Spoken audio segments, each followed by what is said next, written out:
Jean 14, 19. Encore un peu de temps et le monde ne me verra plus, mais vous me verrez car je vis et vous vivrez aussi. Les paroles de réconfort du Christ. Jean 14, 18, 20. Bien que ce soit Jésus qui soit cloué sur la croix, c'est lui-même qui conforte les disciples qui resteront dans le monde. Au verset 18, le Seigneur promet de continuer à prendre soin de ses disciples.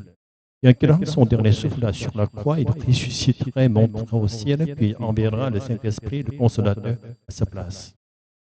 De plus, Jésus lui-même reviendra auprès de ses disciples. Cependant, ce retour ne semble pas être ce retour glorieux, cela seconde devenu la parousie. En effet, il promet de revenir dans un peu de temps.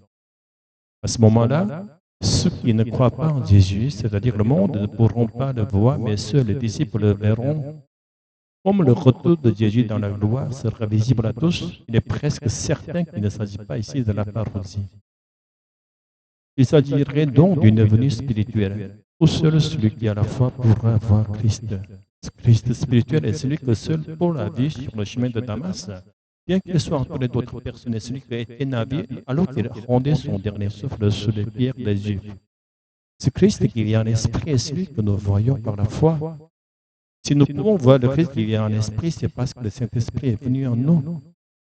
Lorsque nous rencontrons Christ venu en esprit, nous comprenons intuitivement la vérité trinitaire que le Fils est dans le Père. En ce jour-là, vous connaîtrez que je suis en mon Père, que vous êtes en moi et que je suis en vous. Jésus fait ici une autre promesse étonnante. De la même manière que le Fils est dans le Père, nous serons aussi en Jésus et nous serons conscients. Il promet également que Jésus sera avec nous par l'Esprit selon la promesse de l'Emmanuel. Ainsi, nous participons à la gloire de la Trinité. Les paroles de résurrection du Christ. Le seul chemin pour participer à la gloire de la Trinité est d'aimer Jésus. Aimer Jésus signifie garder ses enseignements. Mais comment peut-on garder ces enseignements sans les connaître? Quels sont les enseignements de Jésus révélés dans le Nouveau Testament? Il s'agit d'aimer Dieu et d'aimer son prochain. Nous sommes également appelés à conduire tous les gens à connaître Jésus et à participer à la gloire du Dieu trinitaire. Cependant, nous devons nous demander si, en prétendant aimer Dieu et notre prochain, nous ne cherchons pas d'abord notre propre intérêt. Lorsque nous évangélisons, nous faisons des missions, ne négligeons pas les cultures et les traditions des autres en imposant notre propre point de vie avec une approche coloniale et coercitive. Pour nous montrer ce qui est véritablement l'amour de Dieu, qui est Dieu, s'est fait agneau et a donné sa vie.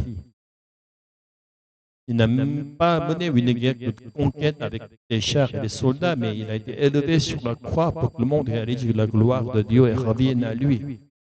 Nous pourrions aimer ainsi par nos propres forces, comme cela apparaît dans la question posée par non Iscariote. Jésus vient aujourd'hui encore vers nous en esprit. Il n'est visible qu'à ceux qui ont reçu la grâce. Verset 22. Jésus explique pourquoi cela se produit ainsi.